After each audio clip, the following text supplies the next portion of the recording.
تاكل بقى احلى رز بلبن ممكن تاكله في حياتك. ده احلى من بتاع اسمه ايه؟ طبعا.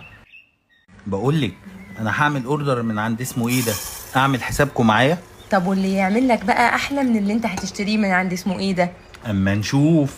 كوبايه رز مغسوله هنسلقها في 3 كوبايات ميه. يا نهار، الرز عجن، ما قلتلك نطلب وخلاص. اصبر بس، عجنته ده ايه ده مقصود. لما هو يلبت كده هنحط بقى عليه 2 لتر لبن حليب بقشطتهم كده مغليين، وعليهم كوبايتين الا ربع سكر وشويه فانيليا، ونقلب بقى كويس على النار لغايه ما الرز يفك كله كده ويدوب في اللبن ويفرفط.